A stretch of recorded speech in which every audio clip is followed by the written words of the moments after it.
తినగా వచ్చే అలవాట్లు లేవా? సరే, ఈరోజు ఫ్యాట్స్ గురించి మాట్లాడుకుందామా?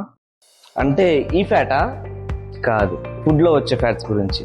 జనరల్ గా ఫుడ్ నుంచి ప్రోటీన్, క్యాలరీస్, కార్బ్స్, ఫైబర్ ఎలా కన్జ్యూమ్ చేస్తామో ఫ్యాట్స్ కూడా అలాగే కన్జ్యూమ్ చేస్తాం. ఫ్యాట్స్ అంటే కొలెస్ట్రాల్ కాదు, హెల్దీ ఫ్యాట్స్. అయ్యో మనం ఫుడ్ నుంచి ఫ్యాట్స్ కన్జ్యూమ్ చేస్తున్నామా అని చెప్పి ఫుడ్ మానేయని అవసరం లేదు. హెల్దీ ఫ్యాట్స్ అనేవి మీకు ఎనర్జీని ఇస్తుంది అండ్ మీ బాడీకి కావాల్సిన విటమిన్స్ ఏ, డి, ఈ అండ్ కే అబ్జర్వ్ చేసుకోవడానికి ఈ హెల్దీ ఫ్యాట్స్ అనేవి యూస్ అవుతాయి. ఇదే కాకుండా ఈ హెల్దీ ఫ్యాట్స్ లోనే మీ బ్రెయిన్ కి, హార్ట్ కి కావాల్సిన ఒమేగా 3, ఒమేగా 6 ఫ్యాటీ యాసిడ్స్ అనేవి దొరుకుతాయి. అండ్ మీ బాడీలోని హార్మోనల్ సెల్స్ ఇంప్రూవ్ చేసుకోవడానికి కూడా ఈ హెల్దీ ఫ్యాట్స్ అనేవి యూజ్ అవుతుంది.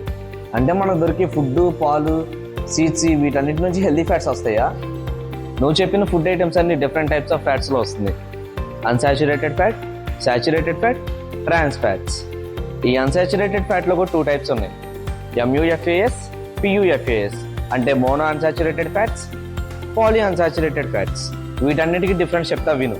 ముందుగా సాచురేటెడ్ ఫ్యాట్. ఈ సాచురేటెడ్ ఫ్యాట్స్ అనేవి మన రూమ్ టెంపరేచర్ లో ఉన్న సాలిడ్ ఐటమ్స్ లో ఉంటాయి. నీకు ఈజీగా చెప్పాలంటే యానిమల్ ప్రొడక్షన్ నుంచి వచ్చేవన్నమాట. లైక్ మిల్క్, గీ లేదా పన్నీర్, బటర్. వీటిలో అనేవి ఈ సాచురేటెడ్ ఫ్యాట్స్ అనేవి ఉంటాయి. దీన్ని మనం ఎంత లిమిటెడ్ క్వాంటిటీలో తీసుకుంటే అంత బెటర్.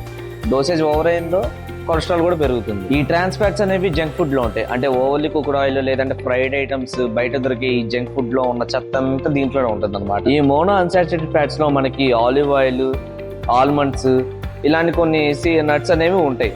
అది ఈ పాలీ అన్సాచురేటెడ్ ఫ్యాట్స్ లో మనకి salmon fish, sunflower seeds, flax seeds లాంటివి ఉంటాయి. ఈ రెండింటి మధ్య డిఫరెన్స్ ఏంటంటే ఇదేమో మన కొలెస్ట్రాల్ మెయింటైన్ చేస్తుంది, ఇదేమో మన బాడీలోని హార్ట్ హెల్త్ ని అండ్ బ్రెయిన్ హెల్త్ ని మెయింటైన్ చేస్తుంది. ఎలా అంటే దీంట్లో మనకి కావాల్సిన omega 3 and omega 6 fatty acids అనేవి ఈ పాలీ అన్సాచురేటెడ్ ఫ్యాట్ లో ఉంటాయి. మీరు తినే ప్రతి మీల్ లో ప్రోటీన్, ఫైబర్, కార్బ్స్ ఎలా ముఖ్యమో ఈ ఫ్యాట్స్ అనేవి కూడా అంతే ముఖ్యం. జనాలన్నీ ఇవన్నీ బాగానే తీసుకుంటారు, కానీ ఇంకొకటి ఇంపార్టెంట్ అయింది ఉంది. ఏంటది? తెలీదు, గుర్తులేదు, మర్చిపోయా.